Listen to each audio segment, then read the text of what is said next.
Welcome friend. युक्ति है इसके इस ऑनलाइन प्लेटफॉर्म पर मैं अमरविंद आप लोगों का तहे दिल से स्वागत करता हूं। उम्मीद करता हूं अपनी तैयारी को अंतिम रूप दे रहे होंगे। इसी प्रयास में युक्ति आईएएस के द्वारा आप लोगों को लूसेंट एमसी बूस्टर एमसीक्यू जो सीरीज चलाया जा रहा है उसमें वर्ल्ड ज्योग्राफी का आज हम लोग टॉपिक कवर करने वाले हैं। 22 से 34 तक जो लूसेंट में दिया रहता है टॉपिक वाइज आप लोग सिलेबस का पहले ही इसके सेगमेंट में ऐप और वेबसाइट पर अपलोड है, तो आप लोग वहां जाके देख लीजिए किस डेट को कौन सा टॉपिक कवर करा किया जाता है। तो आज एक नया प्रयास और आप लोगों के लिए किया गया, हिंदी और इंग्लिश दोनों एस्पिरेंट के लिए इसको ध्यान में रखते हुए शुरू किया गया है। जो टॉपिक आपको हिंदी में है सेम टॉपिक आपको एक्सप्लेनेशन क्वेश्चन प्रश्नों का जो क्वेश्चन होगा हिंदी और इंग्लिश दोनों में होगा। साथ में एक्सप्लेनेशन जो किया गया है वो हिंदी और इंग्लिश दोनों में होगा।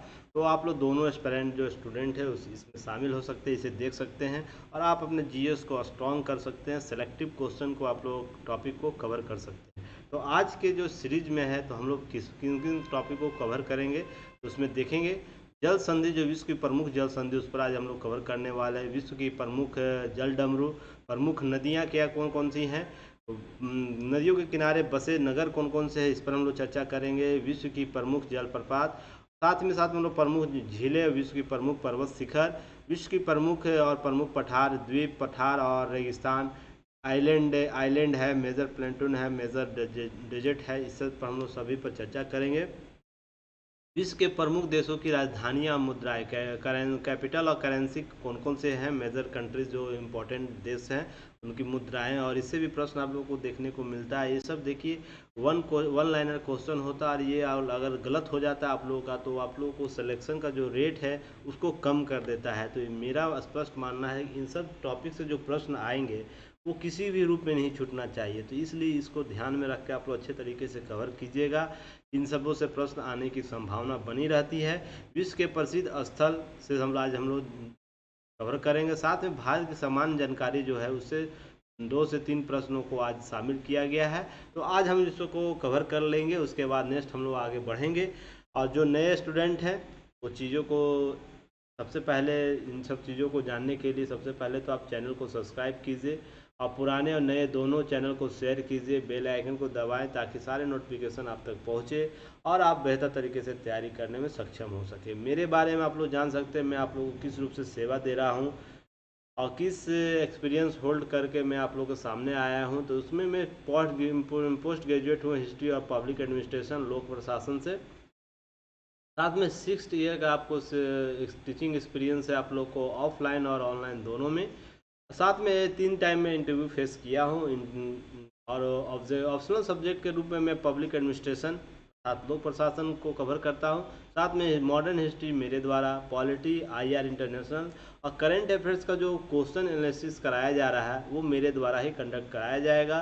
तो मैं पर्सनली गाइड आप लोगों को इस रूप से कर रहा हूँ। और इसके साथ साथ मुझे 10,000 से अधिक प्रश्नों को यूपीएससी और प्लस पीसीएस जो विभिन्न पीसीएस होते हैं जिसमें बीपीएससी है, जेपीएससी है, यूपी है, एमपी है, राजस्थान है, आरएस, छत्तीसगढ़, तो इन सभी स्टेट का मुझे एक्सपीरियंस होल्ड है प्रश्न क्रिएट करने का, वन लाइनर ऑप्शनल दोनों। इसके साथ ही इन सभी चीज़ों को ध्यान में रखते हुए मैं आप लोगों को आगे अपना एक्सपीरियंस जो इन दौरान इस स्टडी और टीचिंग पीरियड में जो मैं प्राप्त किया उसी को मैं यहाँ आप लोगों के सामने लेकर आया हूँ, जिसमें टू दी पॉइंट बात करना है, एग्ज़ाम ओरिएंट बात करनी है ताकि आप लोग कम समय में आप लोग अधिक नॉलेज को गेन कर सके, एग्ज़ाम ओरिएंट चीज़ों को पढ़ सके। इसी मुख्य उद्देश्य को ध्यान में रखते हुए हम लोग आपके सामने आए हैं। युक्ति आईएएस आपके सामने आया है।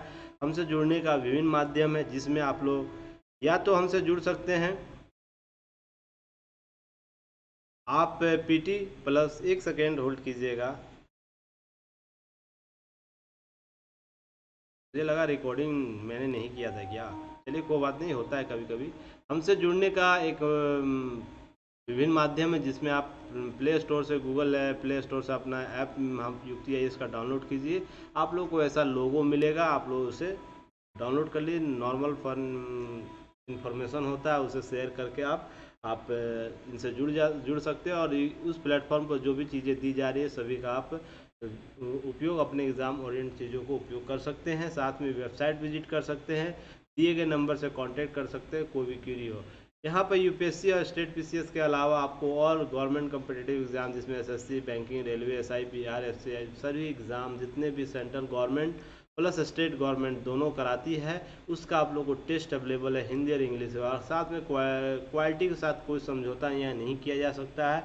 और इस बार कोड को आप लोग स्कैन कीजिए अपने गूगल स्कैनर से और डायरेक्ट हमारे टेलीग्राम चैनल से जुड़ जाइए, जहाँ पर आप लोग को मेगा क्विज चलाया जा रहा है 10,000 प्रश्नों का सीरीज कमलेश सर के द्वारा और उनकी टीम के द्वारा। तो आप लोग जरूर इसमें शामिल हो सकते हैं और ये दोनों हिंदी और इंग्लिश दोनों माध्यम में है, तो आप लोग जरूर शामिल हो सकते हैं। तो चलिए आगे बढ़ते हैं। आगे आप लोग को यूपीएससी का सीरीज चल रहा है, तो ये स्लाइड आराम से रोकिए, आप लोग आराम से पॉज करके देख लीजिएगा। इसमें आपको 1500 में अकाउंट टेस्ट कराया जा रहा है। इस प्रकार से टेस्ट आप लोगों को अवेलेबल होंगे, यहाँ पर देख लीजिए।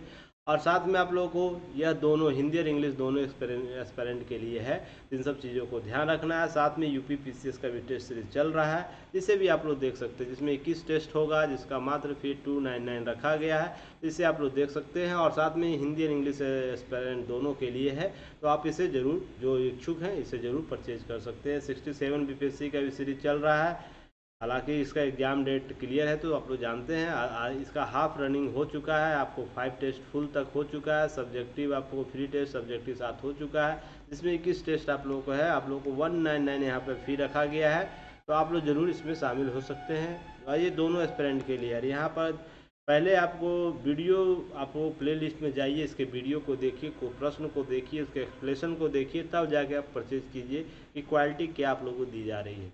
और सबसे इम्पॉर्टेंट देखिए, आपको लूसेंट बूस्टर के नाम से, जो लूसेंट बूस्टर के नाम से एमसीक्यू चलाया जा रहा है लूसेंट बूस्टर के लिए, लूसेंट बुक से, तो उसमें टॉपिक वाइज आप लोग को कवर कराया जा रहा है। जो किसी कोई भी एग्ज़ाम आप दे रहे हैं, वनडे एग्ज़ाम दे रहे हैं, जैसे रेलवे, एसएससी, बैंकिंग दे रहे हैं, या यूपीएससी अर्थात फिर पीसीएस भी दे रहे हैं आप, उसके कोर सब्जेक्ट से कुछ टॉपिक ऐसे होते हैं जिसके आपको टॉपिक आपको अगर कम समय में रिवाइज करना है, तो इन सब चीज़ों को कवर कर सकते हैं, जिसमें आपको लूसेंट बूस्टर एमसीक्यू बहुत ही मददगार होगा। और ये दोनों स्टूडेंट के लिए, हिंदी और इंग्लिश दोनों स्टूडेंट के मीडियम के लिए अवेलेबल है, जिसमें आपको 600 से अधिक प्रश्न आपको यहाँ पर अवेलेबल होगा, जहाँ पर आप टेस्ट दे सकते हैं। पहले ऐप और वेबसाइट दोनों पर हिंदी और इंग्लिश दोनों में अवेलेबल है। साथ ही साथ आप लोगों को पीडीएफ मिलेगा इसका, और एक वीडियो भी प्राप्त होगा। तो यह आप इसका मात्र फी 199 रखा गया है, तो जो भी इच्छुक स्टूडेंट है इस पर शामिल हो सकते हैं। तो चलिए आज का पहला प्रश्न हम लोग देखते हैं। और प्रश्न जैसे ही आता है, जिन्हें लगता है कि प्रश्न इसमें कौन सा सही होगा, कमेंट बॉक्स में इसका आंसर दे सकते हैं। इनमें कुछ स्टूडेंट के द्वारा दिया जा रहा है, तो आप लोग प्लीज़ एक्टिव मोड में रहिए, ताकि बहुत सी चीज़ आप लोग को सीखने को मिले। पहला प्रश्न है, मिकांग नदी निम्नलिखित में से किस देश से होकर नहीं गुजरती? तो प्रश्न यहाँ है, नहीं गुजरती। The मिकांग river does not pass through with the following countries. दिए गए देशों में से किस में से नहीं होकर गुजरती है? तो थाईलैंड है, म्यांमार है, वियतनाम है, उपरोक्त में से कोई नहीं। इसका सही उत्तर क्या होगा? इसका उत्तर डी हो जाएगा, क्योंकि सभी देशों से यह गुजरती है। तो दिए गए नदी में से, देशों में से मिकांग नदी गुजरती है, इसलिए ऑप्शन डी चला जाएगा इसका सही उत्तर। एक्सप्लेनेशन देख लेते हैं, सेम आपको इंग्लिश में भी है। चलिए एक्सप्लेनेशन देख लेते हैं हम लोग। एक्सप्लेनेशन यह है कि मिकांग नदी थाईलैंड, वियतनाम, म्यांमार, लाओस, चीन और वियतनाम से होकर गुजरती है। जो लंबाई के अनुसार मिकांग नदी विश्व की 13वीं सबसे बड़ी नदी है। लार्जेस्ट कितनी है? लेंथ में लार्जेस्ट 13 लार्जेस्ट रिवर है। और आपको आयतन दर के अनुसार विश्व की 10वीं सबसे बड़ी है, अर्थात वॉल्यूम के अनुसार कितनी बड़ी ये नदी है? यह 10वीं है। तो सबसे बड़ी प्रश्न आपको पूछ सकता है, यहाँ से ही पूछ सकता है, क्योंकि हमारे पड़ोसी देशों से होकर गुजरती है। पड़ोसी यहाँ पर ये देश है, यहीं से नदी होकर गुजरती है, तो ये आप लोगों को प्रश्न पूछ सकता है। तो ये ध्यान में रखिएगा, ये प्रश्न आ भी चुका है पहले इससे संबंधित, तो जो भी इससे रेस्ट बचा होगा वहीं से प्रश्न उठेगा, पूछा जाएगा। मिकांग नदी का उद्गम स्थल कौन सा है? तिब्बत का पठार है। ओरिजिन ऑफ मिकांग नदी, the platoon of the Tibet की पठार से है। नील नदी, इसके बारे में साथ में कुछ नदियों का, जो बड़े नदी हैं, कम से कम 5 नदियों को, 4 नदियों का आप लोग को याद रखना चाहिए, 4-5 नदियों को, यहाँ से प्रश्न पूछा जा सकता है। तो नील नदी सबसे बड़ी नदी है, जो 699 6,699 किलोमीटर की दूरी तय करती है, जो विक्टोरिया झील से प्रारंभ होती है। Ethiopia, Uganda, Tanzania, Eritrea, Sudan, Kenya, Burundi, Rwanda, दक्षिणी सूडान और लोकतांत्रिक गणराज्य कांगो तक जाती है। सेम एक्सप्लेनेशन आपको हिंदी में पढ़ूँ या इंग्लिश में, दोनों सेम है। जहाँ इंग्लिश की जरूरत होगी मैं वहाँ ज़रूर आप लोगों को नोटिफाई कर दूंगा, वहाँ मैं कर दूंगा। नेक्स्ट है अमेजन, 6,296 किलोमीटर 6296 किलोमीटर तक जाती है, जो लेगो वेलफेरा से प्रारंभ होकर Brazil, Colombia, Peru, Bolivia, Ecuador, Guyana, Venezuela और अटलांटिक महासागर में जाके गिर जाती है। लास्ट में मिसिसिपी 6,240 अर्थात 6240 किलोमीटर तक जाती है। Red rock USA Canada, gulf of Mexico तक होकर जाती है, वहीं पर गिर जाती है मैक्सिको, गल्फ ऑफ मैक्सिको में। यांगसी नदी तिब्बत के पठार से प्रारंभ होती है, यहीं से उद्गम स्थल इसका दक्षिणी चीन सागर में जाके गिर जाती है। और आपको उन शहरों से नाम नहीं याद रखना, बस देश का नाम याद रखना, किस देश से होकर जाती है, तो इन सब चीज़ों को ध्यान रखना है। देखिए यहाँ पर कुछ नदियों का नाम यहाँ है, तो इसे आप लोग जरूर कवर कर लीजिएगा, जिसमें आप लोग देख सकते हैं यहाँ तिब्बत का पठार है, यहाँ से कौन कौन सी नदियाँ, और भी आगे स्लाइड में इससे संबंधित बहुत से प्रश्न शामिल है, तो वहाँ भी कवर किया गया है। तो महत्वपूर्ण रूप से देख लीजिए, जिसका नाम आपको कोलंबिया है, यहाँ पर गल्फ ऑफ मैक्सिको है, कैरेबियन सी है आपको। फिर इसके बाद आप लोग यहाँ से प्रश्न आपको साउथ अफ्रीका में अमेजन, नील आप लोग को सऊदी अरेबिया, मिस्र, नील देखिए यहाँ पर मिलेगा, नील नदी। रेड सी आप लोग को यहाँ मिलेगा। जो चीज़ें हैं आप लोग को देखिए, यह अभी बहुत ही विस्तृत क्षेत्र है, यहाँ से प्रश्न इस बार आप लोग को देख लेना है, कोई भी टॉपिक यहाँ से कवर छोड़ना नहीं। यूरोप और रसिया के बीच का, यूक्रेन और रसिया के बीच का जो विवाद चला है, इस एरिया को कवर कर लेना है आपको, सारे प्रश्नों को, किसी भी सेक्शन से हो सकता है, इन सब चीज़ों को ध्यान में रखना है और प्रश्न को कवर करना है। देखिए स्लाइड को आराम से आप लोग रोक लीजिएगा, अभी आगे इस पर बहुत से चर्चा की जाएगी, इसलिए मैं आगे बढ़ जा रहा हूँ, क्योंकि प्रश्न जहाँ पर होगा सारे टॉपिक कवर हो जाएंगे, वहीं पर से मैं कवर कर लूँगा। चलिए नेक्स्ट प्रश्न है, दूसरा नंबर प्रश्न है, आंसर आप लोग दे सकते हैं। ब्लैक फॉरेस्ट निम्नलिखित में से किस नदी का उद्गम स्थल है? ब्लैक फॉरेस्ट दिए गए नदियों में से किसका है ये आप लोगों को उद्गम स्थल। विच of the flowing river has the origin of the black forest? Black forest दिए गए नदियों में से किसका ऑरिजिन है, तो आप लोग बताइए। सेंट लॉरेंस नदी, डेन्यूब नदी, वोल्गा नदी, लीना नदी। सेम आपको एक्सप्लेनेशन है तो आप लोग बता सकते हैं। तो इसका सही उत्तर आपको डेव नदी का यह उद्गम स्थल है। ब्लैक फॉरेस्ट नाम से भी आप लोग जान सकते हैं आपको कहाँ पर यह हो सकता है। तो एक्सप्लेनेशन देख लेते हैं। देव नदी का उद्गम स्थल कौन सा है? ब्लैक फॉरेस्ट है, ब्लैक फॉरेस्ट है। थोड़ा सा पेन सेलेक्ट कर लूँ तो आगे स्लाइड हो जाता है। ब्लैक फॉरेस्ट जर्मनी में हुआ, जबकि इसका मुहाना काला सागर है, अर्थात जहाँ गिरती है या काला सागर में गिर जाती है। इस बीच वह कितना किलोमीटर दूरी तय करती है? 2840 यानी 2842 किलोमीटर की दूरी तय करती है। द ऑरिजिन ऑफ देव नदी is the Black Sea forest and Germany, while the mouth Black Sea में मुहाना इसका जो है, माउथ ऑफ मुहाना, जिसको यह ब्लैक सी में है। इस दौरान वह सेंट लॉरेंस नदी का उद्गम स्थल कहाँ है? अंटोनोरियो झील, जबकि इसका मुहाना सेंट लॉरेंस खाड़ी है। इस बीच वह 3058 किलोमीटर की दूरी तय करती है। वोल्गा नदी को जरूर याद रखिएगा, यहाँ से प्रश्न जरूर पूछ सकता है। इसका उद्गम इसका ब्लड डाई पठार अर्थात रूस में है, क्योंकि ये रूस अभी इस बार चर्चा में रहा है, तो रूस से आप लोगों को प्रश्न पूछ सकता है, तो इसे छोड़िएगा नहीं, यहाँ से प्रश्न पूछा जा सकता है। इसका मुहाना कहाँ है? कैस्पियन सागर में है, और इसके बीच वो 3687 किलोमीटर की दूरी तय करती है। The origin of Volga river, जो ब्लड डाई प्लाटून रसिया है, with the mouth of the Caspian Sea, आपको ये इस बीच की दूरी तय करता है 3687 किलोमीटर। नेक्स्ट है, आपको ये भी याद रखना है लीना नदी के बारे में। इसका उद्गम स्थल बैकाल पर्वत है, रूस में है, जबकि इसका मुहाना अटलांटिक महासागर में। इस बीच वो कितना किलोमीटर की दूरी करती है? 4268 किलोमीटर की दूरी करती है। तो ये प्रश्न आपसे पूछ सकता है, रूस से संबंधित प्रश्न है, तो यहाँ पर चर्चा में है रूस, तो इससे आपको प्रश्न देखने को मिल सकता है। नेक्स्ट प्रश्न हम लोग देखते हैं। चाड झील, ये आप लोग आंसर दे सकते हैं, आंसर आप लोगों को जरूर देना चाहिए। अगर एक्टिव रूप से आप लोग काम करना चाहते हैं तो आंसर आप जैसे ही ये प्रश्न आता है आप आंसर दीजिए, ताकि आप लोग चीज़ों को पहले ही सॉल्व कर सके। और आप लोग एस्पिरेंट हैं, आप लोगों को एक्टिव मोड में होना चाहिए। अगर प्रश्न अगर 100 आ रहे हैं, कम से कम आप लोगों को 75% आप लोगों को सही होना चाहिए आंसर। तो आप जब तक एक्टिव मोड में नहीं होंगे, प्रश्न आपको 100 में आपको 75 प्रश्न नहीं सही होंगे, या तो आप 150 के किसी प्रश्न का उत्तर दे रहे हैं, तो आप लोगों को कम से कम उसमें 100 प्लस का स्कोर जरूर होना चाहिए। अब तो स्कोर 110 का स्कोर आप लोग के लिए सेफ जोन में है, तो 100 प्लस अगर है इस स्टेट में तो आप स्टैंडर्ड हैं आप लोग। तो तैयारी उस रूप से कीजिए। जब तक एक्टिव मोड में जैसे ही प्रश्न आता है आंसर नहीं देते हैं, तो ये सब चीज़ें नहीं हो पाएगी। इसलिए आप लोग जरूर दीजिए आंसर को, ताकि चीज़ों को सीख सके, एक्टिव मोड में रह सके। चाड झील निम्नलिखित में से किस देश से संबंधित नहीं है? तो नहीं पूछा है। The Chad lake does not belong to which of the following country? Mozambique, Niger, Cameroon और नाइजीरिया। तो इसका सही उत्तर क्या होगा? इसका सही उत्तर आप लोग बताइए। इसका सही उत्तर ऑप्शन ए होगा, मोजाम्बिक से यह संबंधित नहीं है। यह नाइजर, कैमरून और नाइजीरिया से संबंधित है। एक्सप्लेनेशन देख लेते हैं क्या है। एक्सप्लेनेशन के तौर पर देखिए यहाँ पर शामिल किया गया है, अमेरिकी महाद्वीप में का देश एक चाड है। अमेरिकी महाद्वीप के अलावा यह झील 3 अफ्रीकी देशों से होकर जाता है। सॉरी, यहाँ पर अमेरिकी लिखा गया है, अफ्रीकी कर लीजिएगा। अफ्रीकी महाद्वीप का यह देश है। यह देखिए, इसी के लिए थोड़ा सा इरर हो जाता है, ध्यान देने की बात है। कोई बात नहीं, अफ्रीका कर लीजिएगा, जिसमें आपको नाइजर, अमेरिकी, नाइजीरियन, कैमरून देशों से होकर गुजरती है। इसका क्षेत्रफल कितना है? 1350 किलोमीटर स्क्वायर है, अर्थात वर्ग किलोमीटर है।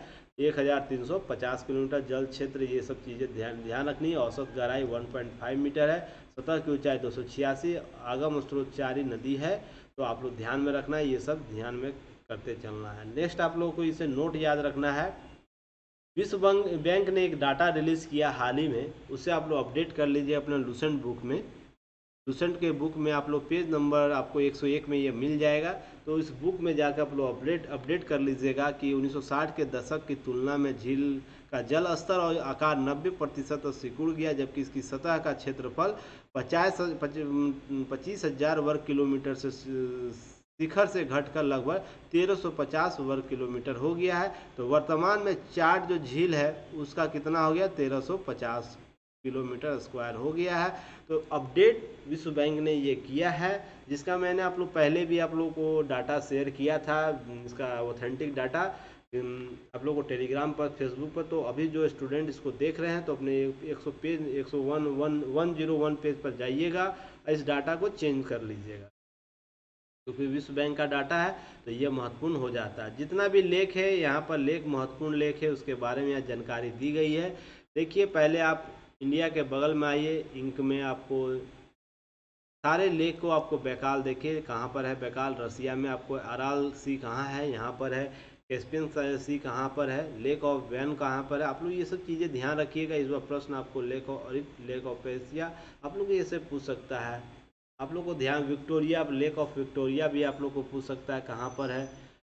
आपको ये सब चीज़ें ध्यान में रखनी है। ये सब चीज़ें आप लोग को प्रश्न इस बार देखने को मिल सकता है। आप लोग आराम से इसे स्लाइड को रोक लीजिएगा और देख लीजिएगा। नेक्स्ट हम लोग बात करते हैं, चौथे नंबर प्रश्न पर आते हैं। इसका आंसर आप लोग जरूर दीजिए, क्योंकि बहुत ज़रूरी हो जाता है। सुलोवेसी द्वीप निम्नलिखित में से किस महासागर में स्थित है? In which of the following ocean of the Sulawesi island located? Hind महासागर में है, दक्षिणी प्रशांत महासागर में, उत्तरी ध्रुव महासागर में है, अर्थात उत्तरी प्रशांत महासागर में। इन चारों में से कहाँ पर है? इसका सही उत्तर का क्या होगा? थोड़ा सा मुझे हाथ में चोट लग गया है, तो थोड़ा सा आज फिट नहीं हुई, इसलिए थोड़ा सा धीरे भी बोल रहा हूँ। इसका सही उत्तर ऑप्शन ए होगा, हिंद महासागर है, ओशियन सी है, इंडियन ओशियंस है। तो आप लोगों को ध्यान रखना है, इसका सही उत्तर ए होगा। चलिए एक्सप्लेनेशन देख लेते हैं। सुलोवेसी जो द्वीप है, आपको यह हिंद महासागर स्थित द्वीप है, जो इंडोनेशिया में स्थित है। और सुलोवेसी इंडोनेशिया सुंडा द्वीप समूह के 4 द्वीपों में से एक है। सुंडा 4 द्वीपों का एक समूह है, जिसमें सुलोवेसी भी एक शामिल है, जो कि बोर्नियो और मालुकू द्वीप के बीच स्थित है। कौन किसके बीच है? ये भी प्रश्न पूछ सकता है। ये प्रश्न आया भी है। इंडोनेशिया केवल सुमात्रा और बोर्नियो और पापुआ न्यूगिनी है, उसके सुलोवेसी के क्षेत्र से बड़े हैं। यहाँ पर पापुआ न्यूगिनी कर लेना है, थोड़ा सा एरर हो गया, उसे चेक कर लेना है। ग्रीनलैंड विश्व की सबसे बड़ा आपको द्वीप है, जिसका आर्कटिक और अटलांटिक जो महाद्वीपीय बीच के स्थित क्षेत्रफल कितना है आपको इस रूप से देखने को मिलेगा। क्षेत्रफल हालांकि नहीं पूछता है, पर मैंने यहाँ इंक्लूड कर दिया है कि ध्यान रखिएगा, आप लोग इस आकार से भी समझ जाइएगा कितना कौन कितना बड़ा है। तो सबसे पहले ग्रीनलैंड आप लोग को ध्यान रखना है। न्यू गिनी द्वीप जो ऑस्ट्रेलिया के उत्तर से स्थित विश्व का दूसरा सबसे बड़ा द्वीप है। बोर्नियो द्वीप विश्व का तीसरा सबसे बड़ा द्वीप है, एशिया का सबसे बड़ा द्वीप। तो आपको यहाँ पर प्रश्न आपको यहाँ बन सकता है, एशिया का सबसे बड़ा द्वीप कौन है? बोर्नियो द्वीप। तो वो कहाँ है बोर्नियो द्वीप? आपको वो इंडोनेशिया में स्थित है, भी प्रश्न पूछ सकता है। इंडोनेशिया, मलेशिया और ब्रुनेई 3 देशों से विभक्त यह है, लेकिन इसका 73% हिस्सा इंडोनेशिया में। इसलिए आप लोगों को प्रश्न में यह पूछेगा तो आपको इंडोनेशिया देना है, नहीं तो उपयुक्त ई रहेगा तो ई तो में जाना ही है, ठीक ना। जबकि 26% हिस्सा मलेशिया में और 1% हिस्सा ब्रुनेई में। इसका क्षेत्रफल 7,51,000 है। विश्व का मेडागास्कर द्वीप भी याद रखिएगा, हिंद महासागर में अफ्रीकी पूर्वी तट पर। अफ्रीका ये है, ये अफ्रीका ये है, और यहाँ पर पूर्वी तट पर मेडागास्कर है, इंडिया यहाँ पर है। तो यह हिंद महासागर क्षेत्र में आपको पड़ता है, जिसका क्षेत्रफल 5,87,000 किलोमीटर स्क्वायर है। तो ये प्रश्न आपको ध्यान में रखना है। The island of Madagascar located in the east coast of Africa in the island ocean, the island country, 4th largest island in the world. तो आप लोग को इन सब चीज़ों 10 आइलैंड के बारे में यहाँ जानकारी दे दी गई है, तो आप लोग इसे जरूर स्लाइड को रोक के देख लीजिएगा, प्रश्न आपको यहाँ से पूछ सकेगा। ग्रीनलैंड देखिए, दूसरा Papua New Guinea, Borneo, Madagascar, Baffin's island है, और 5वां 6ठा नंबर सुमात्रा। तो ये भी आपसे पूछ सकता है, सुमात्रा हमारे बगल का ही राष्ट्र में है, दक्षिण पूर्वी एशिया जिसे बोला जाता है। नेक्स्ट हंसू आइलैंड, ग्रेट ब्रिटेन भी एक आइलैंड है, वो समूह है, इसलिए विक्टोरिया आइलैंड। फिर आप लोगों को लास्ट में है, इस प्रकार से आप लोगों को देख लेना है। नेक्स्ट हम लोग चलते हैं, आगे बढ़ते हैं। 5वां नंबर प्रश्न हम लोग देखते हैं। 5वें नंबर प्रश्न में है, क्या काराकोरम रेगिस्तान निम्नलिखित से किस देश में स्थित? In the which of the following country of the Karakoram desert located? कहाँ पर है? Mongolia, Uzbekistan, Turkmenistan, Kazakhstan. यह आप लोग को इस बार प्रश्न में शामिल किया जा सकता है, तो इसे ध्यान में रखिएगा, क्योंकि उसके आसपास का देश है, रसिया से टूटे सभी देश हैं, तो इसलिए आप लोग को ध्यान में रखना है। यहाँ से प्रश्न पूछ सकता है। इसका सही उत्तर क्या होगा? इसका सही उत्तर आपको तुर्कमेनिस्तान होगा। चलिए हम लोग एक्सप्लेनेशन देख लेते हैं। काराकोरम जो रेगिस्तान है, रेगिस्तान वो आप लोग को तुर्कमेनिस्तान में स्थित, इसका क्षेत्रफल 2,70,000 किलोमीटर स्क्वायर है। विश्व का 5 सबसे बड़ा रेगिस्तान, वर्ल्ड लार्जेस्ट डेजर्ट कौन कौन है? सहारा है, वो कहाँ कहाँ है? सभी देशों का नाम यहाँ दे दिया गया है, तो जरूर उसे आप लोग देख लीजिएगा, क्योंकि इस विस्तृत चर्चा करने के इस पर पहले भी बहुत से प्रश्न बन चुके हैं। तो चाड, अल्जीरिया, लीबिया, माली, मारिटानिया, नाइजर, सूडान, टूनेशिया, मिस्र, मोरक्को। फटाफट मैं नाम इसे लोगों को बस इंडिकेट कर दिया हूँ, इसे आप लोग देख लीजिएगा। ऑस्ट्रेलियन रेगिस्तान, Great Sandy, Great Victoria, Gibson Stuart रेगिस्तान क्षेत्र में सम्मिलित है। अरेबियन रेगिस्तान कहाँ है? दक्षिणी अरब, सऊदी अरब, यमन, सीरिया आदि देशों में स्थित है। गोबी में जो रेगिस्तान है, मंगोलिया चीन के बीच स्थित है। आपको कालाहारी रेगिस्तान बोत्सवाना और अफ्रीका में। टकला मकान रेगिस्तान आपको सिक्यांग चीन के पास ही, यह प्रश्न बीपीएससी में पूछा है। तो देखिए प्रश्न ऐसे ही आते हैं, आप लोग सोचते हैं कि प्रश्न कहाँ से पूछता है। जो हमारा लार्जेस्ट है, प्रथम है, फर्स्ट है, लास्ट है, ये सबसे ही प्रश्न पूछा जाता है। थार रेगिस्तान भारत में है, आप भारत जो पश्चिमी जो राजस्थान क्षेत्र है और पाकिस्तान का जो क्षेत्र है उससे जुड़ा हुआ। अटाकामा रेगिस्तान उत्तरी चिली में स्थित है, तो आप लोग नॉर्दर्न चिली में स्थित है, तो आप लोग इसे देख लीजिएगा। लार्जेस्ट कौन कौन सा है, सेम टू सेम एक्सप्लेनेशन है, क्योंकि नाम है तो इंग्लिश से इंफॉर्मेशन अलग नहीं होता है, सेम टू सेम होता है। तो आगे आप लोग इसे बढ़ते रहिए, देखते रहिए और शेयर करते रहिए। शेयर कीजिएगा तो और भी चीज़ें हम लोग बेहतर तरीके से आएंगे हम, क्योंकि हमारा टारगेट है 10,000 जैसे ही सब्सक्राइबर होते हैं तो हम लोग बेहतर प्लेटफॉर्म पर आने का करने का प्रयास किए हुए हैं, जो आप लोगों को बहुत ही एक इनोवेटिव क्लासेस एक्सपीरियंस देगा। तो आप लोग इसे ज़रूर हम लोग को इस जो मुहिम है उसको पूरा करने में सफल बनाइए, ताकि हम लोग और भी जल्दी आप लोग को आ सकें। देखिए यहाँ पर सारे आपको डेजर्ट क्यों होता है और विश्व के सभी डेजर्ट जो है रेगिस्तान है उसके बारे में विस्तृत चर्चा कर दिया गया है। सबसे पहले तो ध्यान रखना है कि पूर्वी तट पर जो होंगे रेगिस्तान का क्षेत्र बहुत कम पाया जाता है, न के बराबर पाया जाता है। तो आप लोग ध्यान में रखिएगा डेजर्ट का जो भी भाग होगा पश्चिमी तट पर होता है, क्योंकि वहाँ पर हाई हाई प्रेशर का क्षेत्र होता है, जिससे शुष्क हो जाती है वहाँ का वातावरण। और आपको यह ध्यान रखना है हेलिक सेल जो 30 डिग्री है 0 डिग्री के बीच रेगिस्तान जो है, इसके बीच आपको रेगिस्तान का क्षेत्र सर्वाधिक पाया जाता है। तो आपको यह ध्यान रखना है। आपको इस रूप से प्रश्न पूछ सकता है। आपको और कुछ प्रश्न आपको इस रूप से भी देखने को मिलेगा, जितने भी हाई प्रेशर क्षेत्र हैं वहाँ पर आपको डेजर्ट देखने को मिलेगा। जैसे देखिए हाई प्रेशर आपको यहाँ पर है, तो हाई प्रेशर आपको इधर भी मिल रहा है। हाई प्रेशर आपको यहाँ पर है, अटलांटिक में आपको यहाँ मिलेगा हाई प्रेशर, ये क्षेत्र तो हाई प्रेशर का ही है। तो आपको यहाँ पर मिलेगा, क्योंकि जब लो प्रेशर से हाई प्रेशर पर वायु जाती है तो शुष्क हो जाती है और वहाँ पर वर्षा न के बराबर हो जाती है। हालांकि देखिए यह पूर्वी तट पर एक यह क्षेत्र है यूएई का, ये भी डेजर्ट का कुछ पार्ट है, परंतु वहाँ पर सहारा का जो डेजर्ट है उसके वनस्पत कम है, क्योंकि पूर्वी तट पर यह है। यहाँ पर जो समुद्र के किनारे जो बसावटी क्षेत्र है, भूमि है, वो आपको हरियाली से भरी है, पर जैसे ही यह कुछ दूरी जाती है तो वहाँ पर यह डेजर्ट का असर देखने को मिल जाता है। इसलिए आपको इस प्रकार का रंग आप लोगों को देखने को मिल रहा होगा ये पूर्वी तट पर, क्योंकि इस रूप से हाई बेल्ट यहाँ पर है। ध्यान रखिएगा हाई बेल्ट जहाँ भी होगा वहाँ पर आपको यह डेजर्ट आपको रेगिस्तान देखने को मिलेगा। आप देख लीजिएगा यहाँ पर ट्रॉपिकल ऑफ आर्टिक जो जोन है आपको पोलर सेल के पास किस रूप से है 60 डिग्री 30 डिग्री के बीच में आपको लो होगा, लो के बीच में हाई जहाँ होता है, हाई जैसे ही जाएगा आपको क्रॉसपियस बल भी पड़े होंगे, सारे चीज़ें अब देखिए जब क्लासेस ज्योग्राफी की चलेगी सर वहाँ बताएंगे। बस यहाँ पर इंक्लूड मैं यहाँ कर दे रहा हूँ, नहीं तो वीडियो बहुत लंबा हो जाएगा। बस छोटा सा सिंपल सा एक लॉजिक है कि जहाँ हाई प्रेशर होगा वहाँ पर आपको डेजर्ट देखने को मिलेगा। चलिए नेक्स्ट हम लोग 6ठे नंबर प्रश्न पर आते हैं। आप लोग आंसर दीजिए, इसका आंसर क्या होगा। तब तक मैं पेन सेलेक्ट कर लूँ। हांगकांग में चलने वाली मुद्रा का नाम क्या है, निम्नलिखित में से क्या है। What of the name of the currency used in Hong Kong. Hong Kong में जो मुद्रा चलती है उसका नाम क्या है। युआन है, येन है, डॉलर है, रियल है। तो आपका सही उत्तर क्या होगा, इसका सही उत्तर ऑप्शन सी हो जाएगा, डॉलर वहाँ पर चलता है। ध्यान रखिएगा हांगकांग चीन का स्वायत्त क्षेत्र मानता है हांगकांग को, हालांकि वहाँ पर डॉलर आपको मुद्रा चलती है। नेक्स्ट है एक्सप्लेनेशन देख लेते हैं क्या है। विभिन्न देशों की मुद्राओं की चर्चा की गई है जो महत्वपूर्ण है, इतना का कम से कम आप लोग जरूर याद कर लीजिएगा। हांगकांग डॉलर चलती है, बांग्लादेश टका या टका, आपको टका इस रूप से बहुत से बिहारी झारखंडी लोग भी टका बोलते हैं, तो बांग्लादेश में टका बोला जाता है। भूटानी में भूटानी निगुल्टम, अर्जेंटीना में पीसो, मेडागास्कर में मालागासी एरियारी, मलेशिया में रिंगित, मालदीव में मालदीवी रुपया, माली में आपको सीएफ फ्रैंक, मॉरिशस में मॉरिशियन रुपया।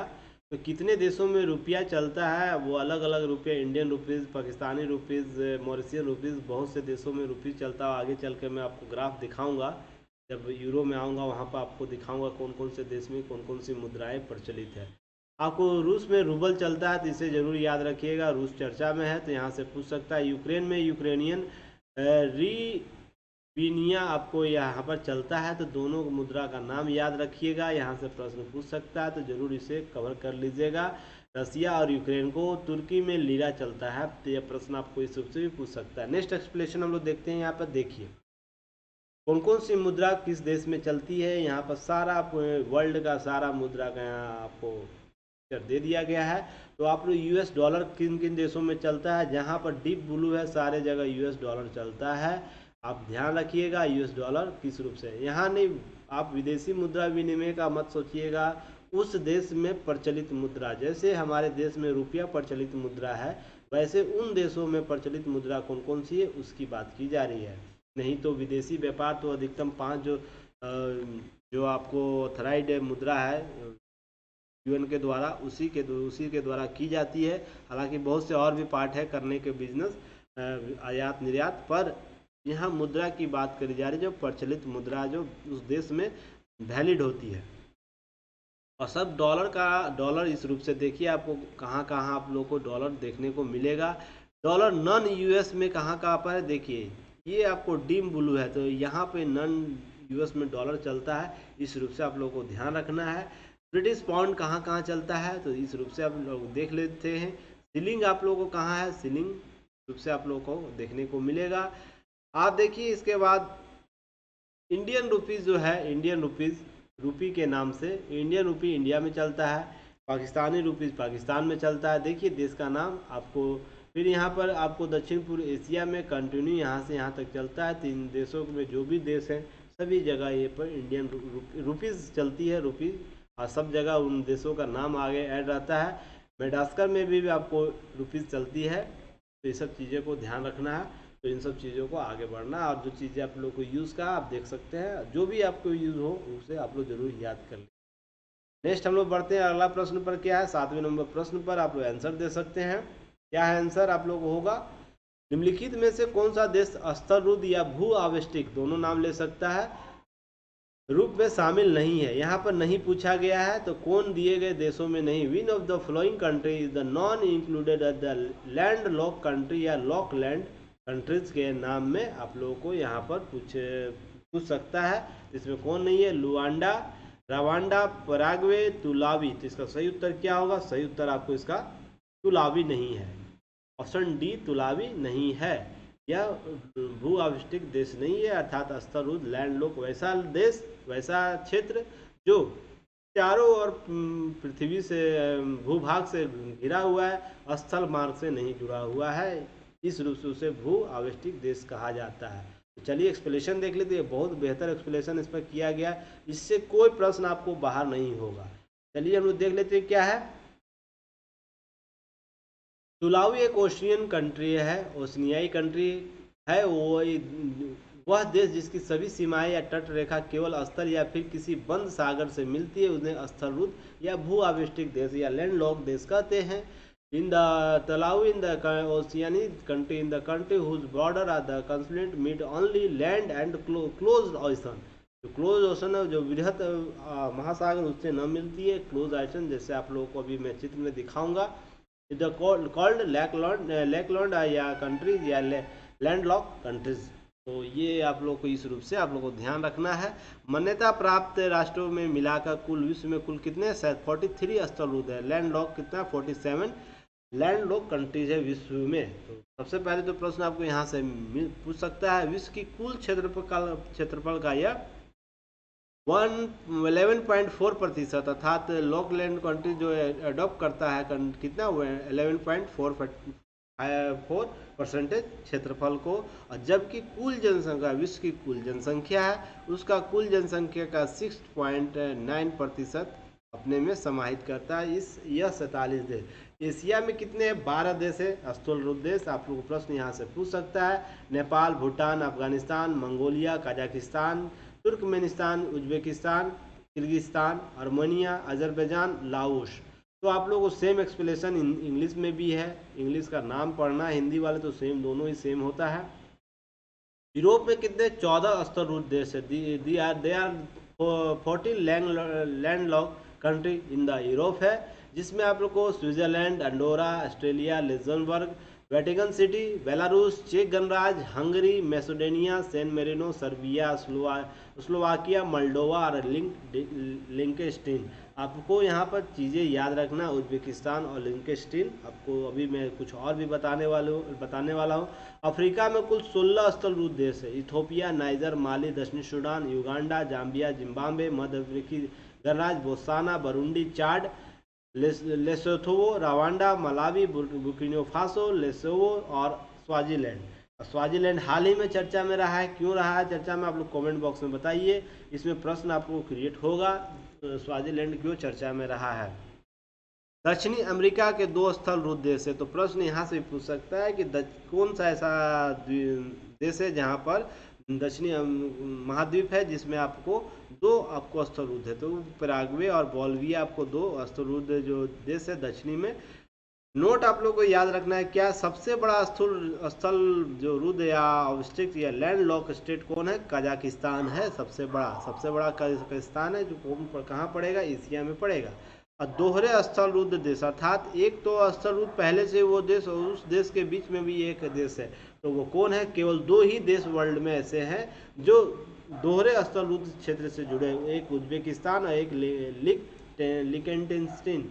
तो वो कहाँ कहाँ है, एक तो एशिया में है और दूसरा यूरोप में है। तो आपको भी जस्ट मैंने बताया भी था लिकेंस्टीन, आपको ये दोनों याद रखना है। तो यह the largest land lock countries Kazakhstan, double land lock countries the Uzbekistan और लिकेंस्टीन। चलिए देखिए यहाँ पर सारे लैंड लॉक जो कंट्री है उसका आपको ग्राफ दे दिया गया, तो आप लोग देखिए बॉल्विया और आप लोगों को दो था यहाँ पर, तो दक्षिणी अमेरिका में आप लोगों को यहाँ देखने पड़ेगा, देख लीजिएगा। और देखिए जो बात की जा रही थी अभी, नेक्स्ट जो आप लोग को देख रहे हैं यहाँ पर उज्बेकिस्तान और लिंकेडिन, तो यहाँ पर दोनों को आप पहले आप देख लीजिए कहाँ पर है। और सबसे बड़ा भी था, सबसे बड़ा कौन था, ध्यान देना आप लोगों को है, एक सेकंड पॉज हो गया, सबसे बड़ा कौन था, कजाकिस्तान, तो ये भी आप लोग को देख लेना है, थोड़ा सा इरर हो गया है कुछ इसलिए। चलिए सबसे बड़ा कौन है, कजाकिस्तान, तो सबसे बड़ा कजाकिस्तान कौन सा, देखिए ये कजाकिस्तान है, तो ये सबसे बड़ा लैंडलॉक कंट्रीज है। उज्बेकिस्तान, दो देशों के बीच आपको उज्बेकिस्तान है, देखिए यह है, और आपको लिंकनस्टीन यूरोप में ढूंढना है, शायद उसका नाम भी नहीं यहाँ पर शामिल किया गया है क्या,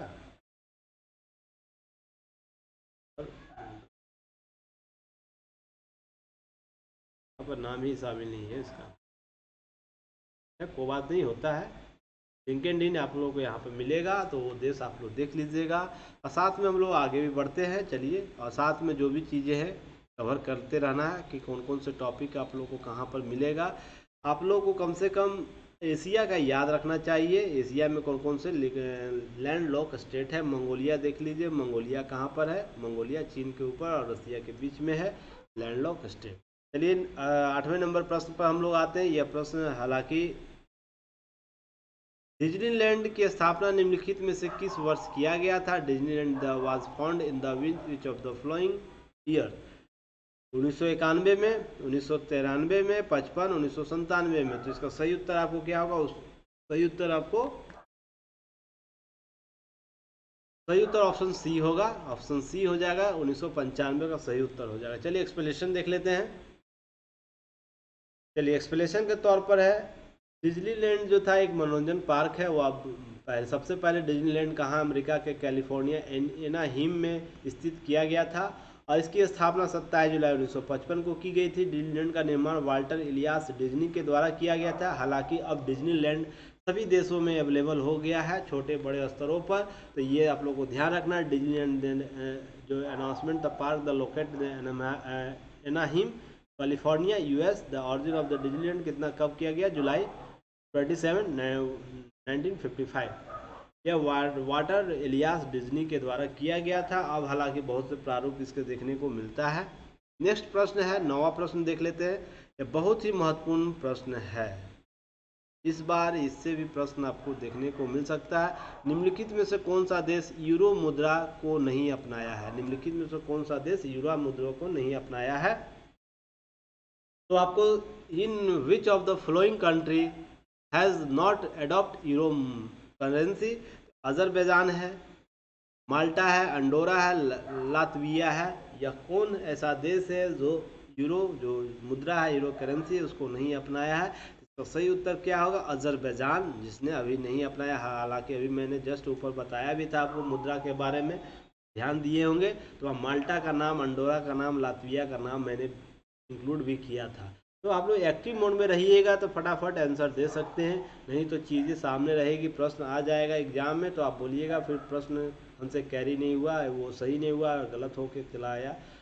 जो भी प्रश्न यहाँ दिए गए हैं समसामयिक घटना घटी है उससे कोऑर्डिनेट प्रश्नों को बनाते हुए दिया गया है, तो शायद इससे प्रश्न पूछ सकता है, इसलिए आप लोगों को तैयारी करनी है। और आप लोग डोसेंट को पढ़ते हैं टॉपिक वाइज, तो ये सब चीज़ों टॉपिक को कवर करते चलिएगा। एक्सप्लेनेशन हम लोग देख लेते हैं क्या है।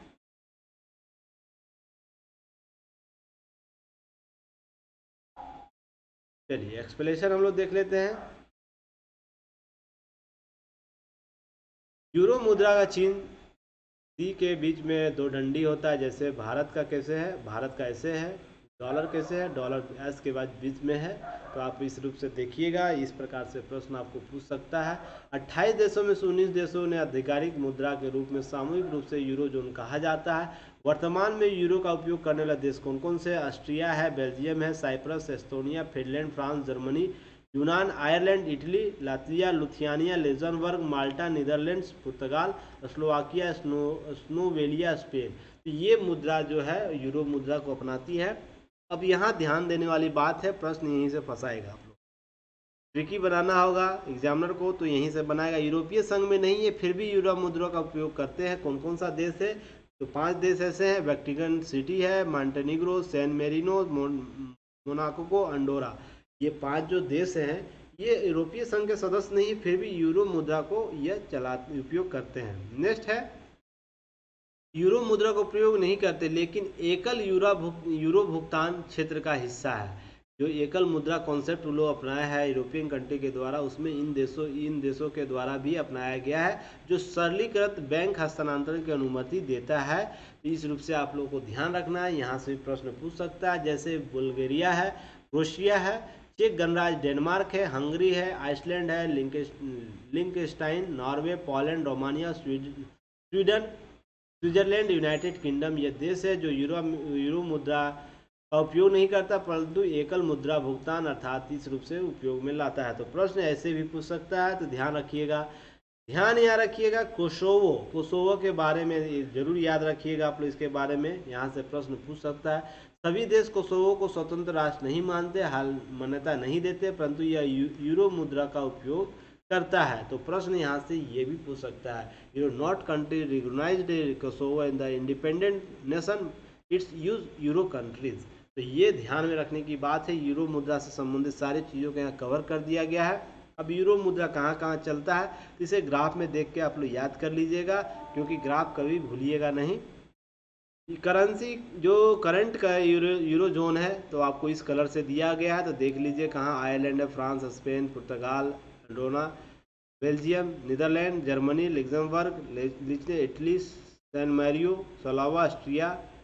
और देखिए जहाँ अभी चल रहा है यूक्रेन यह युद्ध का क्षेत्र बना हुआ है। क्यों यूक्रेन भारत युद्ध हो रहा है, उस पर मैंने आपको चर्चा भी पहले भी किया है, रसिया और यूक्रेन के भी। तो यही सबसे बड़ा आपको कारण है इसका, इस रूप से, क्योंकि रूस इस क्षेत्र को खोना नहीं चाहता है, क्योंकि यह समुद्री मार्ग इसे देता है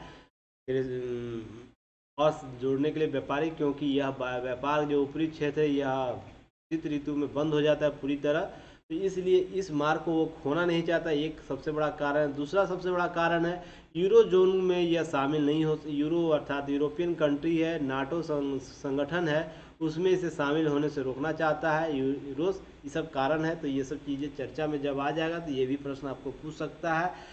नॉन यूरो, देखो यहाँ पे ये भी प्रश्न पूछ सकता है, जो अभी मैंने आगे आप लोग को बताया लास्ट स्लाइड में, कि नॉन यूरोपियन कंट्रीज कौन है जो यूरो को उपयोग करते हो, सारे का यहाँ ग्राफ में दिया गया है। तो आप लोग ध्यान रखिएगा, इसको आप लोगों को प्रश्न पूछ सकता है। देखिए दो चीज़ें आप लोग को ध्यान रखना है, विदाउट यूरो अप्रूवल आपको कौन यूज करता है, एज जुलाई 2020 का यह डाटा है, हालांकि करंट डाटा है, इसके बाद अभी तक जारी नहीं किया गया है।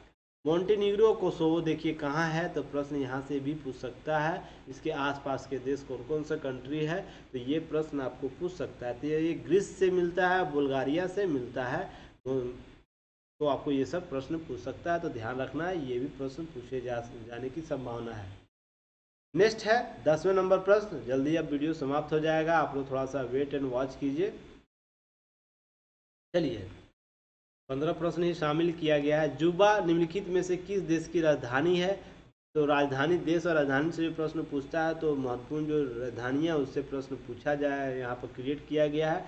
जुबा is the country of which of the following countries, capital of the which of the following country, तो ये कौन सा कैपिटल है, किसका है, तो यह जुबा मालवी का है, गेबोन का, दक्षिणी सूडान, जाम्बिया।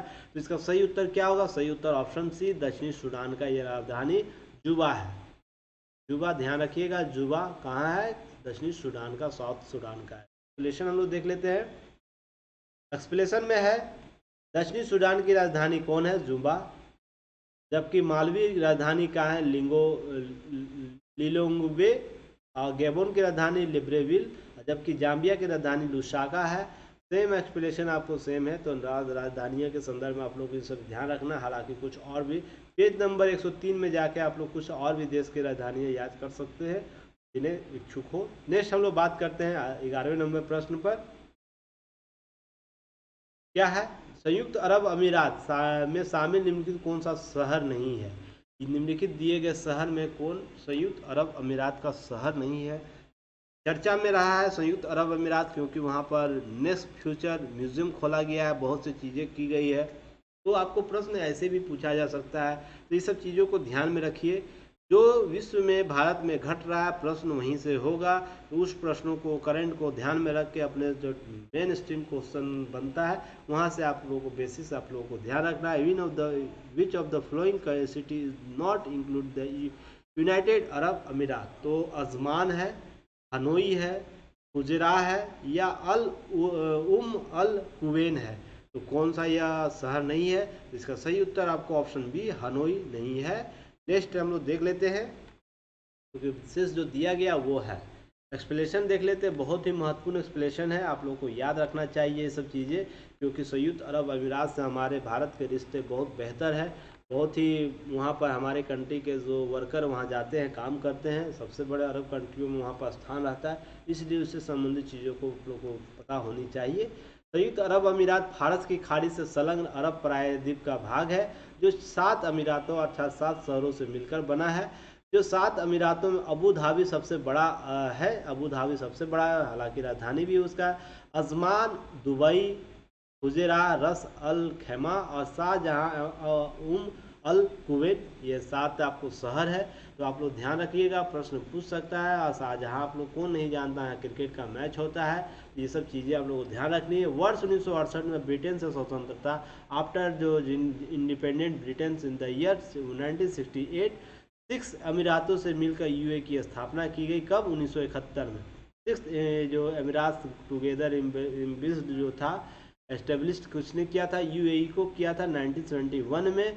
और वर्ष 1972 में रस अल खैमा 7वें अमीरात के रूप में संयुक्त अरब अमीरात में जुड़ गया। और अब वर्तमान जो संयुक्त अरब अमीरात है या यूनाइटेड अरब अमीरात है, वो आपको अभी वर्तमान रूप से दिखने को मिलता है। जीडीपी इसका पीपी मोड परचेजिंग पावर पर जो जीडीपी है 2021 के अनुमान के अनुसार संपूर्ण विश्व में $683.182 बिलियन के करीब है। तो इसका विश्व में जो रैंक है 14वां रैंक है। यह अनुमान 2021 का है, वह हालिया अनुमान है। प्रति व्यक्ति आय जो है वो डॉलर कितना? $59844 है लगभग। जो विश्व में यह 7वां रैंक है। भारत में कमेंट बॉक्स में बताइए, जब भारत का सेक्शन आएगा वहाँ पर बताया जाएगा। कमेंट बॉक्स में बताइए कि भारत का जो पीपी मोड पर जो जीडीपी वह कितना है और प्रति व्यक्ति आय अभी वर्तमान में कितनी है। हालांकि इस पर चर्चा आप लोगों को जब बजट आया था उसमें मैंने किया भी था, तो आप लोग इसको ध्यान से एक्टिव मोड में देखिएगा। अब स्लाइड में हम लोग कुछ देखते हैं, यहाँ पर कुछ चीज़ें आप लोगों को देखने को मिलेगा। देखिए, संयुक्त अरब अमीरात यह है, तो सबसे पहले तो आपको यह प्रश्न पूछ सकता है कि किन देशों के बीच में बगल में है? तो ये आप लोगों को सऊदी अरेबिया, ओमान के बीच में है, तो आपको प्रश्न पूछ सकता है। या कतर के बगल में, ये भी प्रश्न पूछता है। बहरीन है, तो क्रम पूछ सकता है। क्रम पूर्व से पश्चिम से आपको जो पर्शियन गल्फ है, फारस की खाड़ी है, ये से भी प्रश्न आपको पूछ सकता है। गल्फ ऑफ ओमान यह भी पूछ सकता है। तो ओमान कहाँ पर है? तो यूए की जस्ट बॉर्डर पर है। इनके बीच कौन सा जल डमरू है? आप लोग कमेंट बॉक्स में बताइए, क्योंकि इस पर लास्ट वीडियो में इस पर बताया गया था। आपको रेड सी के बारे में, मिस्र की खाड़ी, जब मिस्र का जो बताया गया था उसमें भी रेड सी के संदर्भ में बातें की गई थी, तो आप लोग ध्यान रखिएगा। प्रश्न यहाँ से बहुत सी चीज़ें बनती है। गल्फ ऑफ अडन, तो कौन कौन से देश इसमें शामिल है? तो आपको यहाँ से प्रश्न, कोई भी प्रश्न नहीं छोड़ना। नेक्स्ट वीडियो हम लोग देखते हैं नेक्स्ट स्लाइड को। 12वें नंबर प्रश्न में क्या है? तिब्बत का पठार निम्नलिखित में से किस पर्वत के दक्षिण में स्थित है? देखिए, यहाँ पर क्वेश्चन अगर क्रिएट करने वाला कुछ भी एक्टिव मोड में रहा तो वो प्रश्न को दूसरे तरीके से पूछ देगा और आंसर चेंज हो जाएगा। इसे ध्यान से पढ़िएगा कि कैसा प्रश्न क्या पूछा गया। दक्षिण पठार के निम्नलिखित में से किस पर्वत के दक्षिण में है? किस पर्वत के दक्षिण में, या पूछ दे तिब्बत का पठार का दक्षिण कौन सा है, तो चेंज हो जाएगा तुरंत। तो ध्यान रखिएगा, प्रश्न आपको इस रूप से पूछ सकता है। In the situated south of the which of the following mountain, तो किसके विपरीत दक्षिण में है, हिमालय के दक्षिण में है, या क्यून लून के नज़दीक में, झांगहो के नज़दीक में, या पिकिंग किंग के पर्वत के दक्षिण में स्थित है।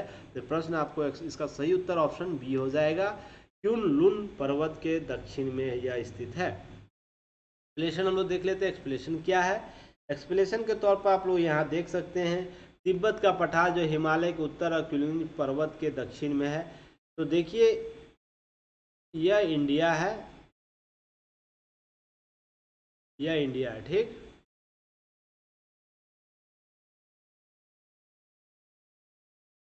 तो ध्यान रखना चाहिए, मैप भी थोड़ा छोटा हो गया, इंडिया है, यह है। और इंडिया का देखिए यहाँ पर नेपाल है, आपको नेपाल ऐसे है, और चीन यहाँ से स्टार्ट हो जाता है। तिब्बत का पठार ये ही है, चीन को कहलाता है तिब्बत का पठार। जो तिब्बत का क्षेत्र है उसे चीन अपना अधीनस्थ क्षेत्र मानता है। चीन यहाँ पर है, ऐसे चीन है, ठीक। तो ये चीन अब पूछ रहा है प्रश्न हिमालय के उत्तर, तो हिमालय यह क्षेत्र है, तो इसका उत्तर तो ऊपर होगा और दक्षिण आपको ये होगा। और जस्ट पूछ दे तिब्बत के दक्षिण में कौन है, तो तिब्बत ये अगर पूछे तो उत्तर इसका ये हो जाएगा, दक्षिण ये हो, जस्ट अपोजिट ये वेरी करने लगेगा। तो प्रश्न को क्रिएट किया गया जिस रूप से, ध्यान रखिएगा। प्रश्न इससे भी पूछ सकता है, तो आप लोगों को ये ध्यान रखना है कि प्रश्न कहाँ से पूछ रहा है, किस रूप से पूछ रहा है। तो 4000 से 5000 मीटर की ऊंचाई पर स्थित है तिब्बत का पठार। चीनी नाम जो है कोंग लिंग है, वही दूसरी इसे पामीर का पठार भी कहा जाता है। तो ध्यान रखें, इसका और भी उपनाम क्या है, इसे आप लोग याद रखिएगा, प्रश्न यहाँ से भी पूछ सकता है। नेक्स्ट है, तिब्बत का जो चीन द्वारा नियंत्रित बोर्ड है स्वायत्त क्षेत्र, उसे चिंग है, पश्चिमी सिवांग और दक्षिणी पश्चिमी गांसू और उत्तरी यूनान क्षेत्रों में आता है। इस रूप से वर्गीकृत किया गया है। तो क्रम पूछ सकता है, ये भी ध्यान रखना है।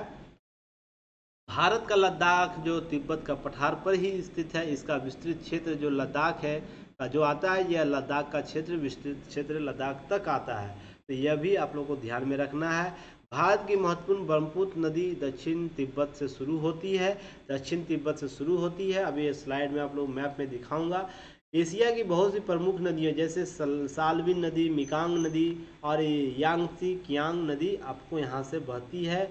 जैसे लेक लद्दाख और India locates the Tibetan platoon, आपको from where are the many majors rivers Asian origins, जो साल्विन रिवर है, मैकोंग रिवर है, यांगसी कियांग रिवर है, ब्रह्मपुत्र रिवर भी यहाँ से निकलती है। तो सेम एक्सप्लेनेशन है, आप लोग देख सकते हैं। अब देखिए यहाँ तिब्बत से कौन कौन सी नदी निकलती है, इसे याद रखिएगा, प्रश्न यहाँ से पूछ सकता है।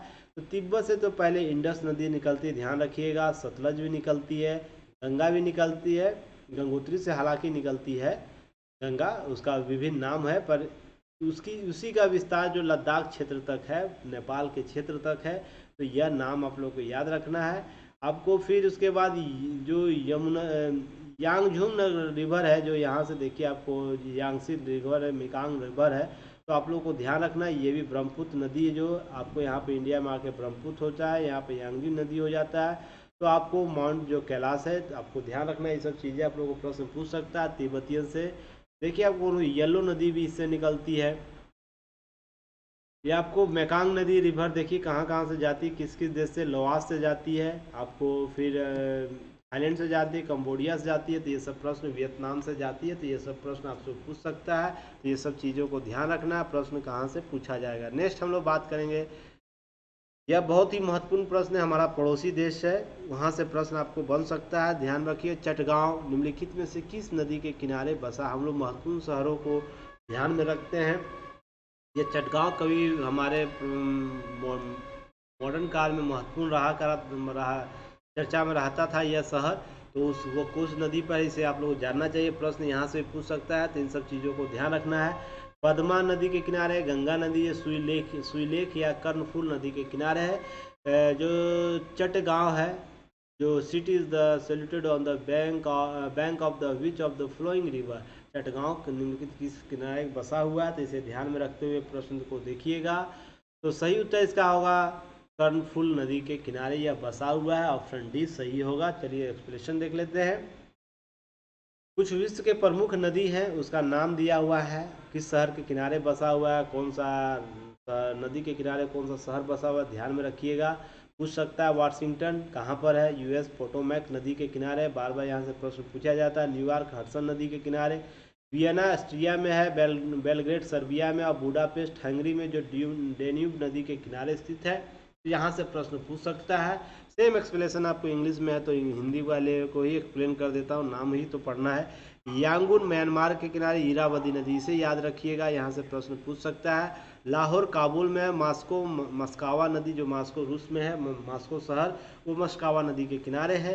मॉन्ट्रियल कनाडा में जो सेंट लॉरेंस नदी के किनारे है। तो ये सब प्रश्न आपको पूछ सकता है, तो ध्यान रखना है।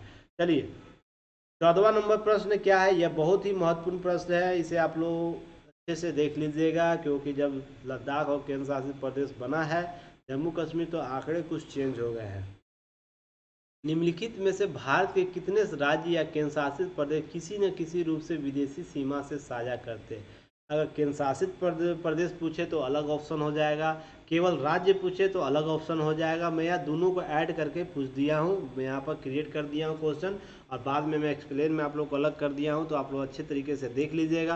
How many of the following states and union territory या यूटी, जिसे शॉर्ट फॉर्म में कहा जाता है, in India sharing same form of the foreign borders. 12 राज्य है या केंद्र शासित प्रदेश, 14, 16, 18। ऑप्शन क्या है, ऑप्शन इसका सही उत्तर क्या होगा, इसका सही उत्तर ऑप्शन डी हो जाएगा 18। हालांकि पहले 16 था, ध्यान रखिएगा, दो राज्य बढ़ गया तो इसलिए संख्या भी बढ़ गई है, ध्यान रखिएगा। इस रूप से आपको देखने को मिलेगा, तो ये प्रश्न आपको ध्यान रखना है। तो चलिए देखते हैं एक्सप्रेशन क्या है। कलर नहीं हुआ है, कोई बात नहीं है। अंतर्राष्ट्रीय सीमा भारत के राज्य इस प्रकार है कि सिक्किम, त्रिपुरा, मेघालय जो राज्य है सभी का वर्णन आगे किया गया है। इन सब राज्य जो किसी न किसी रूप से साझा करते हैं, जिसमें पड़ोसी देशों से संबंधित बांग्लादेश सबसे बड़ी लंबा सीमा साझा करती है हमारे साथ, 4096.7 किलोमीटर की साझा कर, जिसमें पश्चिम बंगाल, असम, मेघालय और त्रिपुरा, मिजोरम राज्य आपको बांग्लादेश से साझा सीमा करती है।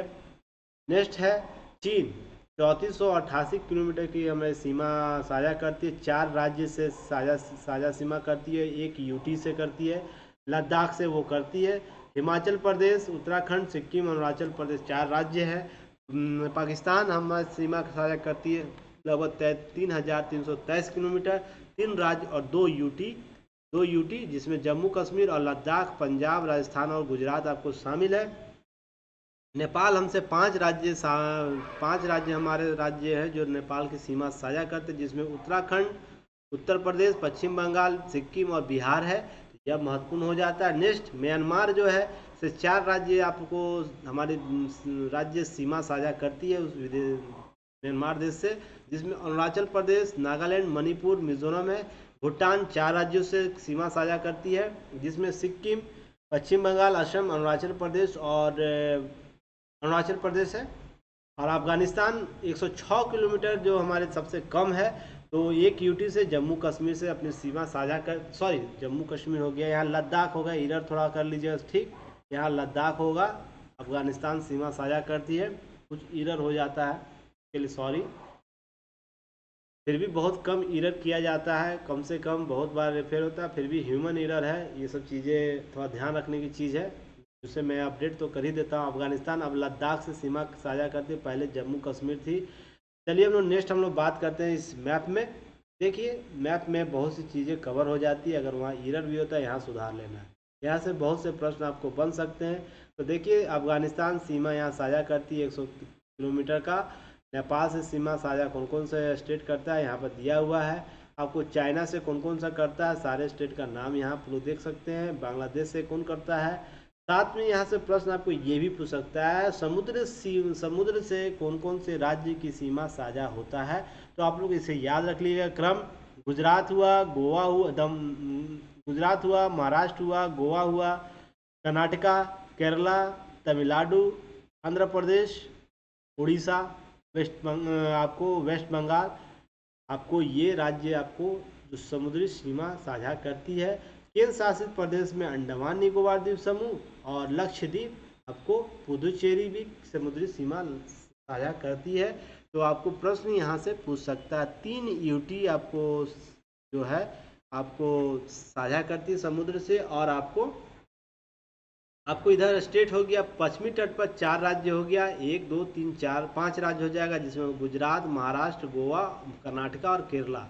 अब पूर्वी तट पर आपको कितने राज्य हो जाएंगे, यहाँ पर 4 राज्य हो जाएंगे, वेस्ट बंगाल, उड़ीसा, आंध्र प्रदेश और तमिलनाडु। तो ये भी प्रश्न इस रूप से पूछ सकता है। तो सारे एंगल से आप लोग को प्रश्नों को देख लेना है, एक भी प्रश्न नहीं छूटना चाहिए। लॉजिकल प्रश्न होता है, रीजनिंग का प्रश्न होता है, आपके सामने सारे चीज़ होंगे पर आप उसे सॉल्व नहीं कर पाइएगा, इसलिए ध्यान रखना है। मैप को ध्यान में रख के चीज़ों को एब्जॉर्व करना है ताकि आप लोग कोई भी प्रश्न ना छोड़े। लास्ट प्रश्न है आज का, चलिए 15वां नंबर प्रश्न है, कोलाबा पॉइंट निम्नलिखित में से किस राज्य से संबंधित है। Colaba point is related to which of the following state. एक तमिलनाडु, महाराष्ट्र, केरल, गोवा। तमिलनाडु, महाराष्ट्र, केरल, गोवा। तो इसका सही उत्तर महाराष्ट्र होगा, क्योंकि कोलाबा जान ही रहे हैं, बहुत बार इसके आप लोग चर्चा में, फिल्मों में भी नाम सुने होंगे कोलाबा के बारे में। इसलिए आपका एक्सप्लेनेशन के तौर पर देख लेते हैं क्या है। एक्सप्लेनेशन में आप लोगों को कुछ याद रखने हैं, इसमें बहुत से प्रश्न आपको शामिल किया जा सकता है। कोलाबा पॉइंट मुंबई में, महाराष्ट्र में स्थित, जबकि पॉइंट कालीमेरे तमिलनाडु में स्थित है, तथा पॉइंट पेट्रो जाफना श्रीलंका के उत्तर पूर्व में स्थित है। तो प्रश्न यहाँ से पूछ सकता है, कोबला point located Mumbai, Maharashtra, while the आपको पॉइंट जो कालीमेरे है located in Tamil Nadu, point Pedro आपको located in north east Jaffna Sri Lanka. तो यह ध्यान रखना। भारत की सबसे दक्षिणतम पॉइंट क्या है, इंदिरा पॉइंट, जो कि वृहद निकोबार द्वीप समूह में, इससे पूर्व पिलग्मिलियन पॉइंट इसे कहा जाता था, जो भूमध्य रेखा से अर्थात 0 डिग्री से जो इक्वेटर से है 876 किलोमीटर दूर स्थित है। भारत के सबसे उत्तरी बिंदु इंदिरा कॉल है, लद्दाख है। डाटा चेंज हो चुका है, सारे लोग जान रहे हैं, 19 से ही डाटा ये चेंज है। जबकि पश्चिमी बिंदु सर क्रीक गुजरात में है, उत्तर पूर्वी किबूती अरुणाचल प्रदेश में स्थित है। सेम एक्सप्लेनेशन आपको, इंडिया नॉर्थ ईस्ट पॉइंट कौन है, इंदिरा कॉल है, located in Ladakh. Well of the western point क्या है, सर क्रीक, लोकेटेड इन गुजरात है। एंड ईस्टर्न पॉइंट कौन सा है, किबूती, लोकेटेड इन कहाँ पर, अरुणाचल प्रदेश से। तो ये सब चीज़ों को कवर कर लेना। यहाँ मैप में भी आप लोग अच्छे से देख लीजिए, 2-3 चीज़ें यहाँ से प्रश्न देखने को मिलेगा। कर्क रेखा किन किन टॉपिकल ऑफ कैंसर किन किन राज्यों से होकर गुजरता है, तो गुजरात, मध्य प्रदेश, छत्तीसगढ़, झारखंड, वेस्ट बंगाल, त्रिपुरा, मिजोरम। आपको यहाँ से प्रश्न पूछ सकता है। पूर्व से पश्चिम पूछ सकता है, या पश्चिम से पूर्व से पश्चिम भी पूछ सकता है, तो ध्यान रखिएगा। तो ये भी प्रश्न पूछ सकता है। तीसरा आपको मैं बताता हूँ, सबसे बड़े और सबसे छोटे राज्यों में भी पूछ सकता है क्रम में, किन राज्यों से सब बढ़ते राज्यों के क्रम से बताइए। तो सबसे बड़ा स्टेट है मध्य प्रदेश, उसके बाद गुजरात, उसके बाद आपको वेस्ट बंगाल, झारखंड, तब इसके बाद आप लोगों को मिजोरम और त्रिपुरा आता है। तो इस प्रकार के भी प्रश्न आपको बनते हैं। आपको हमारा जो टाइम जोन हमारा किन राज्यों से होकर गुजरता है, तो आपको उत्तर प्रदेश के मिर्ज़ापुर से, छत्तीसगढ़, आपको फिर उसका उड़ीसा, उसका आंध्र प्रदेश से होकर गुजरता है। तो आपको ये भी याद रखना है। ये 2-3 प्रश्न आपको देखने को मिलेगा। नेक्स्ट आप लोगों को याद रखना है क्या, नेक्स्ट देखिए, इंदिरा पॉइंट कहाँ पर है, यहाँ पर अंडमान निकोबार जो है वहाँ पर है। और इंदिरा कॉल कहाँ है, 4 डिग्री जो है 37 डिग्री जो 6 मिनट है, आपको इंदिरा कॉल यहाँ पर है। तिब्बती आपको गुजरात यहाँ पर है। आपको फिर वेस्ट बंगाल जो पूर्व में कौन सा है, अरुणाचल प्रदेश में था, आपको यहाँ पर है। तो इन सब चीज़ों को ध्यान रखना है। यहाँ से 2-4-5 प्रश्न बनते हैं, इन सब चीज़ों को ध्यान में रख के आगे बढ़ना है। चलिए, thank you for watching. Channel को शेयर कीजिए, सब्सक्राइब कीजिए, ताकि और भी चीज़ें हम लोग आगे बढ़ सके। जरूर लाइक चैनल को कीजिए, शेयर कीजिए, सब्सक्राइब कीजिए, और बेल आइकन को जरूर दबाइए। साथ में विजिट कीजिए yuktiis.in को। टेलीग्राम चैनल से जुड़िए, वहाँ पर मेगा क्विज चलाया जा रहा है, तो मेगा क्विज में जरूर भाग लीजिए। साथ विभिन्न डिस्क्रिप्शन बॉक्स में सारे लिंक दिए रहते हैं, तो आप लोग लिंक का यूज़ कीजिए और हमें इम्प्रूव करने में। Thanks for watching. जो इतनी देर तक बने रहने के लिए थैंक्स। और नए तरीके से फिर हम नए एक सब्जेक्ट टॉपिक के साथ आएंगे। तब तक के लिए धन्यवाद। जय हिंद, शुभ रात्रि।